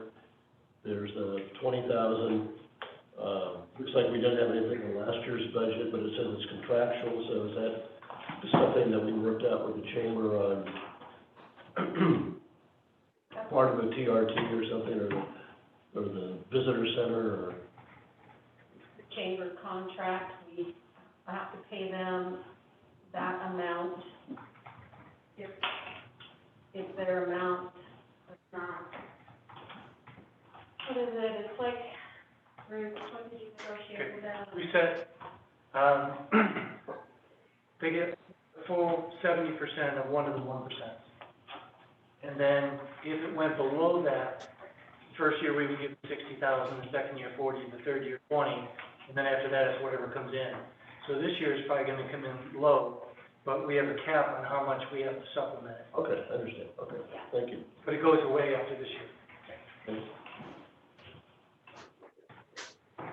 The other thing, can you talk a little bit about the shuttle subsidy? Just, I mean, it's always there every year, but I don't know that we've ever talked about it to really understand what. We pay a certain amount towards the routes, and that's kind of how it works. It's just kind of like we've always done it, so. I mean, because we are a funding source, because we're a client, and so, with all of the things that happen, I mean, the rides to, I don't know, I guess you go all the way to Portland now, but, everything that goes on with that, we do pay a certain part of their budget, each one of the cities. Aren't we the only city that does that? Or do the other cities pay them as well? It's just for shuttle service during, like in the summer months, we have a weekday schedule for them. Yes, that's right. Beefing up the transportation in town to help shuttle tours around. And then on the, non-summer season, we have a weekend schedule that they run for us. And the program costs about $60,000 a year. I'm wondering, if we don't have any tourists, do we really need it? So do our residents, employee, you know, if people are employed here, tourists, I mean, I guess I don't know how it works. I'd just like to understand a little better how the city benefits from the program. Obviously, the transportation provides benefits because you can go all the way to Astoria, right? On the Sunset Transit. Well, that's separate. Yeah. This is totally, so this is not, Just the in-town shuttle. The little trolley thing that just goes down here. yeah. I think we paid for an extra bus as well on the weekends to go to Seaside and Gerhardt as well, for employees. I think that's involved, at least it was several years ago when they started funding. Wasn't it started when we had a shuttle and then it was expensive, and then so they took over our shuttle and combined it with theirs, and That's then correct, Sharon. and we said we would, supplement. So that's our subsidy to the Yeah, provider shuttle. yeah, Okay, because all right. they took it from us, so we didn't have to do it years ago. All right, thank you. Any other questions about community programs? So I see that in the proposed budget, we're going to exclude summer concerts for this year as well as a public art project.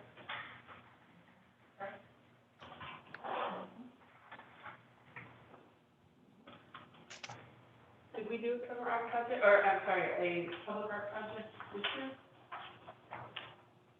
Does anyone know?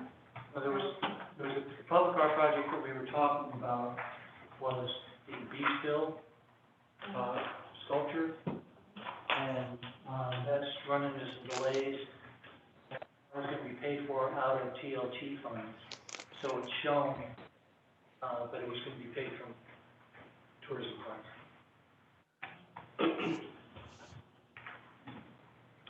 Any other questions? So, municipal court, program of the city that presides over traffic violations, code and ordinance violations. It consists of a judge, a court clerk, and a prosecutor. The proposed budget has 0.225 FTE. The anticipated line revenue is $58,000.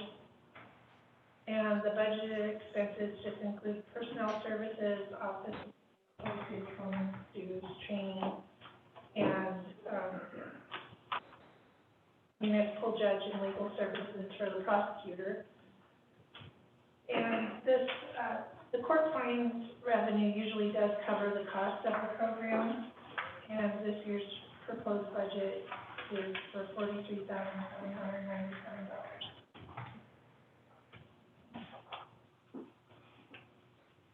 Okay, any questions on that? Does everybody on the committee know Marnie yet? Marnie's our assistant finance director. She thinks she came on since the last budget.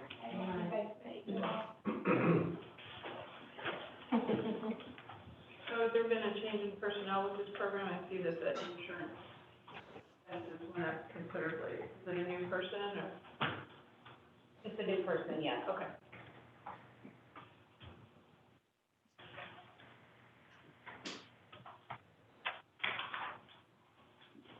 Any further questions? Farmer's Market.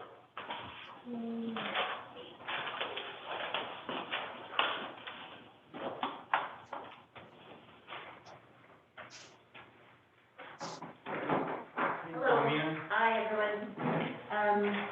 Farmers Market is on page 36. And, you all know what we do. The market, typically it starts in June. This year it's going to start in July. So in addition to the money that we're proposing in the budget, we also take in vendor fees, farmers market sales, and farmers market entertainment donations. And that comes to, this is for last year, $13,600. And in addition to that, the business license, last year, our farmers or vendors brought in about $2,100 to the city by purchasing our business license. So, does anybody have any questions for me? No, we always start, what, mid-July, early July? Mid-July, yes. And that's your anticipation. Yes, that's the plan, and that is fluid at this time based on everything that's going on. But that's the plan. Philomena is staying very close to the state-of-the-art of farmers markets because so many things are changing. And she's already making plans for some changes that we'll have to make as we go into the season. I was wondering, you have mentioned that there won't be a sales table or an information booth. So we still have expenditures here listed for bags, cups, hats, magnets, shirts. Right. Are you gonna need that? Well, I don't know that, we're going off of what might happen. We just had our meeting Monday afternoon on Skype, and we decided not to start with information and sales booths because we're a member of the Oregon Farmers Market Association through the university, and is to get people in and get them out, not to encourage community interactions. And, people stop and chat at those booths as well as at the community booth. We won't have any, at this point anyway, again, all of this is fluid, we won't have any tables and chairs for people to sit around and eat. People would be able to take prepared food to go only, not sit around and chat. The idea is to, like I said, get the people in, allow them to have the opportunity to purchase healthy food items, and then get them out so that we can then let in the next group of people. Because there will be a limit to how many people we will want to have in the market at any given time. So it's going to be like in, and then get your shopping done, and then go out, and then the next group can come in. So that's why this is still in here. Mm-hmm. Obviously, if we don't need it, we wouldn't purchase anything. You're still anticipating having the same vendors? For the most part, I have some new vendors that have signed up, although it's still a little bit early for some vendors to sign up. And I do have some vendors that have said, you know, my sales are dependent upon the visitors, the tourists. That's who buys my product, and we probably won't be attending this year. And then another thing is that those same vendors have really developed their own online pre-order kind of thing, which is great. And so we're hoping to maybe do something like that on the website, Rusty. That's what I was indicating to you the other day. We haven't talked yet. Make that. Rusty, has that ever happened to you before? Every day. Does that happen? I mentioned that I'd be coming to talk to you at some point. So that's why. Any other questions? Thank you, Philomena. Okay. Thank you. Thank you.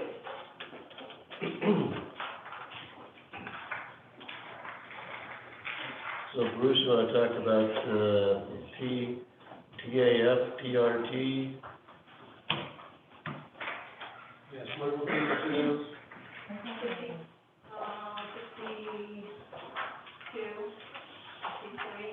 53, 3, tourism and arts funds.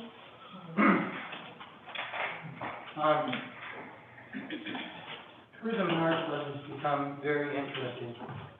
We have a funding cycle, and we are kind of in the middle of that funding cycle, and we pay people quarterly towards their grants.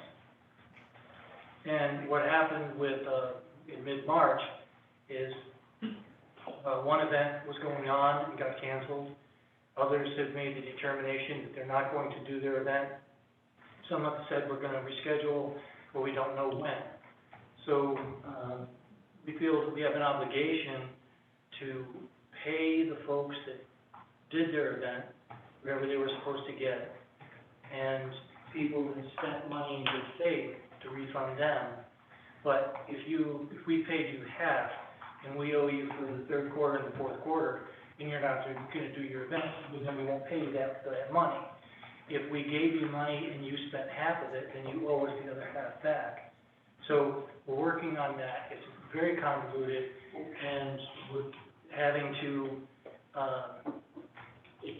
Colleen is, tearing her hair out, trying to go ahead and sort this out.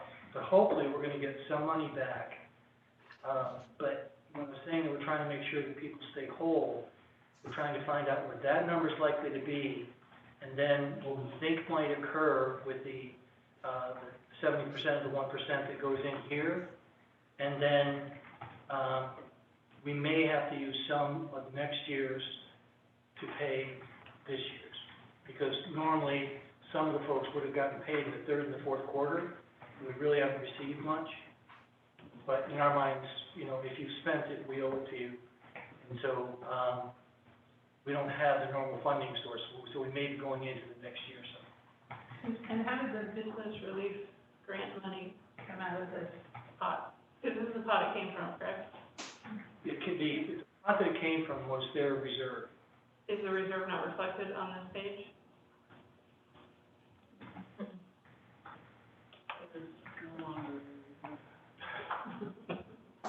Where was the reserve previously reflected?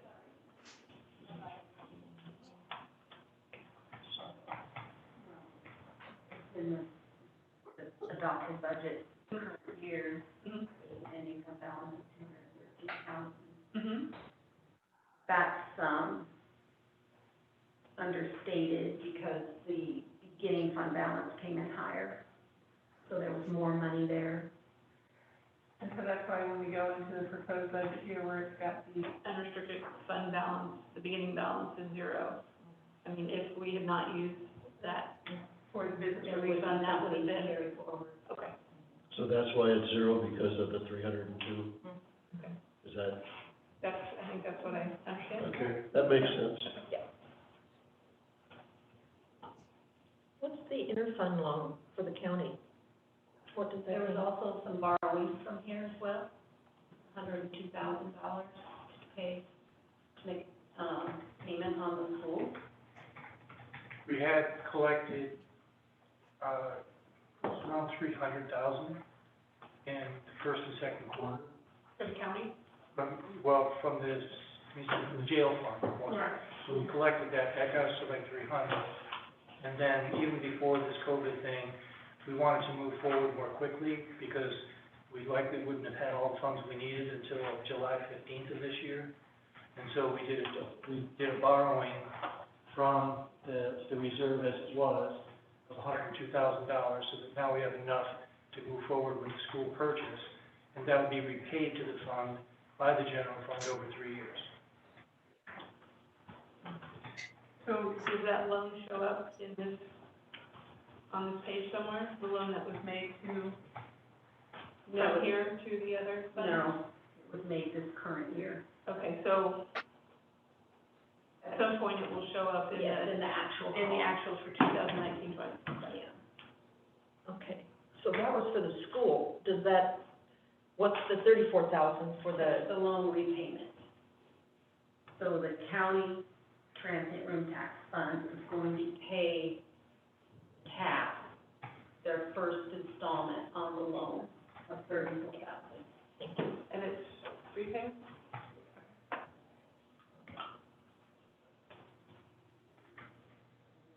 And you'll see the expenditure on the county Transient Room Tax Fund. Any other questions? So based on this, the TAP awards for next year's cycle will likely be less than they have been in past years. So the amount that you show available is 292, right? On your budget? For TAP awards. No, that was requested by departments. I'm sorry, what number, the ending fund? The 292,000, that's what you're showing as what the award would be if you spent everything other than your contingency, or your ending fund The balance. TAP award. Can you help me with that one? Because the proposed is 34,000, and I don't know if that's a different. No, we're looking down at the materials and services section, 292,000. Yes. So yes, that would be available to award, as long as we realize the revenues that Right. we're projecting. Yeah. And you said before, Bruce, that that number might end up being different depending on how much was actually spent this year from all of the projects, if there's some money coming back. I don't know how we'll account for that, we've never had that situation, so we're kind of, just sorting through it now. So I can say that we're trying to get it cleared up. Oh, so this 292 is strictly what you're anticipating collecting Based on like That- citywide. for that 70% or whatever it is, yeah. Yeah.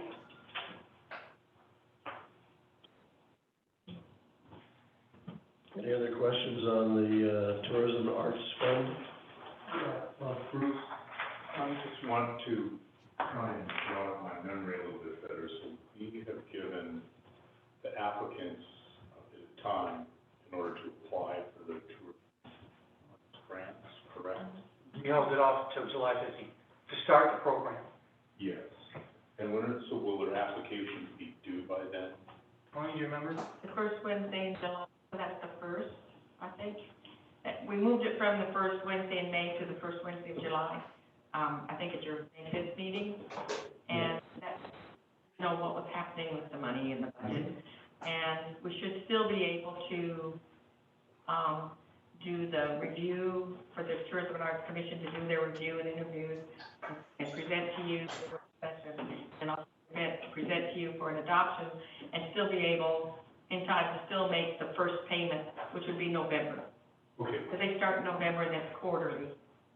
thank you very much.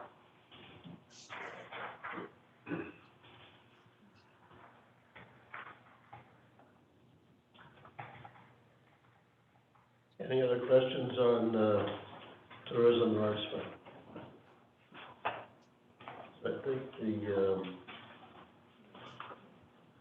TRT fund, is that right? This is the one, that's page 57, and this is the one that's the chamber, correct, Lloyd? Yes.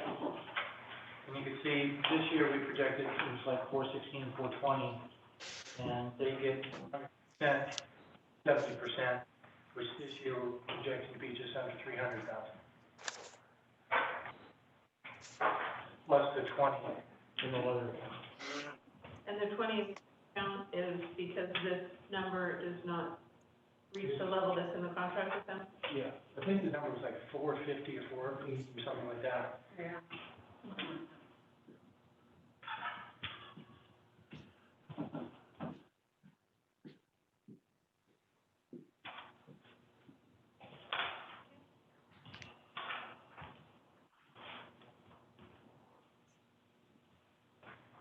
Any other questions?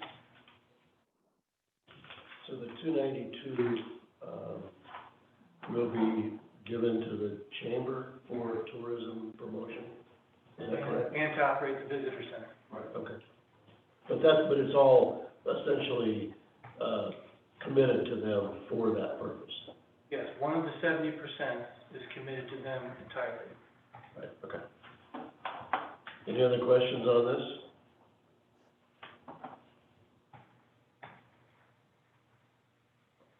And then we have the Clatsop County Fund.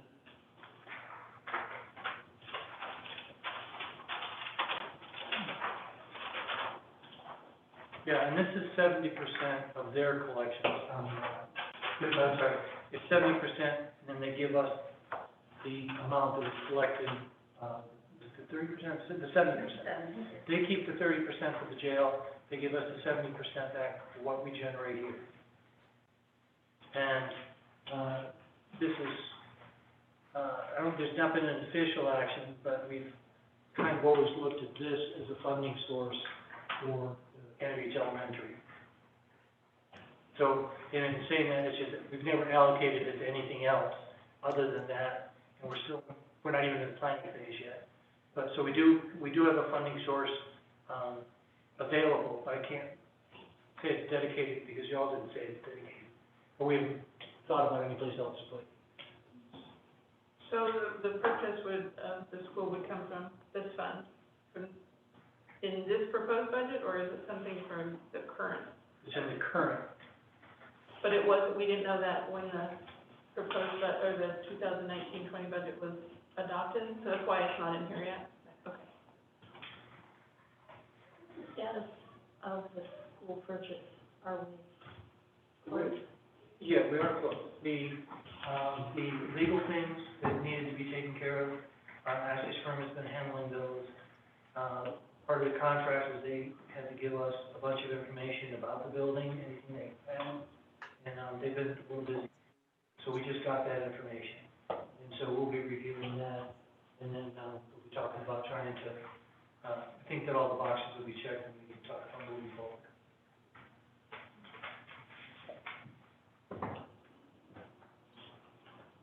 Any other questions about the Clatsop County TRT Fund?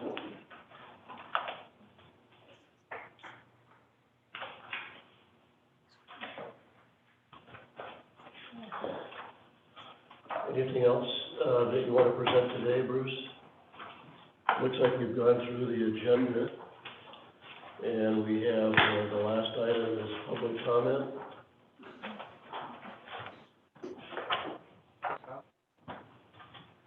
Unless you dare to anyone up there, you might want to comment. It's a public hearing. Is Phyllis still with us? Yeah. Okay. I would think that we would allow public to send in their comments so that we can address them at the Friday meeting. Okay, good idea. So if anybody's listening or reads the minutes, they should send comments in for Friday's meeting. Right. Okay? Published in the budget message too. It tells them how to make comments. Okay. Anything else before the meeting today? To just reiterate, we have our meeting Friday, and then the meeting after that, which is which day? Wednesday? And will it be at 1 o'clock again? Okay. Is that a given that we'll have that meeting? No. So if we finish things on Friday, we Yes. don't have to follow? Yeah, we would take a motion today if you want. I bet you Lori doesn't have the motion ready yet. Thanks. Missed that one. Yeah, that's if we need it, Carolyn. I have just one quick comment that I'd like to compliment Rusty on how this, public meeting thing works on the internet. I've listened through a couple of meetings, and, I'm just amazed how well it works, number one, and I'm amazed how fast you get stuff back out onto the city's website. I think you really deserve a pat on the back for making that work, because I remember maybe 10 years ago, the city website was just terrible. It just was never updated. City would change water rates and nobody knew it for 6 months or whatever. Yeah, Rusty's the kind of guy that can juggle while you're throwing darts. And he did one. Yeah. Right. Yep. Anyway, should we adjourn the meeting then for the day? Sounds good to I me. do have a question in terms of, and I don't know if this doesn't have anything to do with budget committee, but are we going to talk about, a special meeting of the council? Or is that outside of that meeting? Outside of it. Yeah, and I don't think we have an answer yet as far as whether classes was approved. Do we need to make public notice? Yeah, we will. Okay.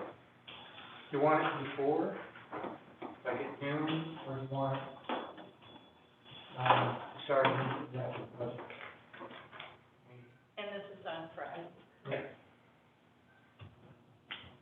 Okay. We'll know enough by noon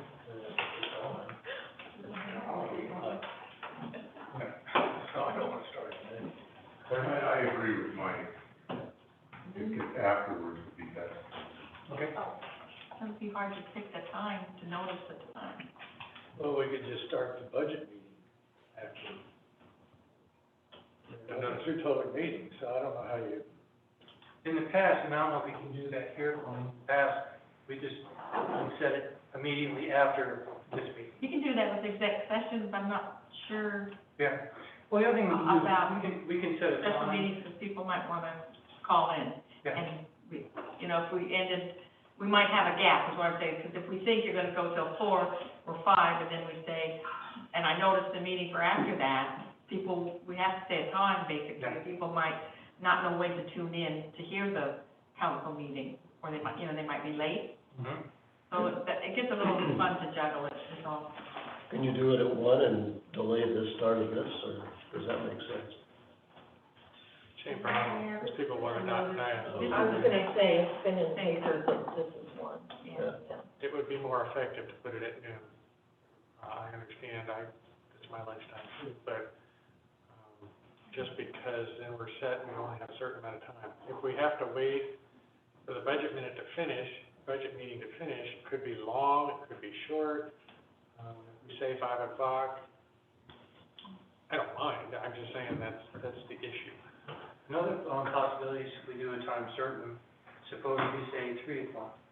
And then if we're still in the budget meeting, we would not adjourn, but what do you call it? Change. Recess. Recess. We would recess the budget meeting, have that meeting, then pick up the other meeting. That way we can do some time certain. That's a problem for folks that are calling in for the budget meeting. And if they're sitting to wait and wait for the budget meeting, and they don't want to hear us. Also have to kill the first meeting and start the other one. I guess, given the problems involved, I'd be more than happy to come and do. It seems like the least problematic way to do it. I didn't realize it was so complicated. Appreciate it. Appreciate it. Okay? So we'll see everybody at, 1 o'clock on Friday. Yeah. Thank you. Thank you.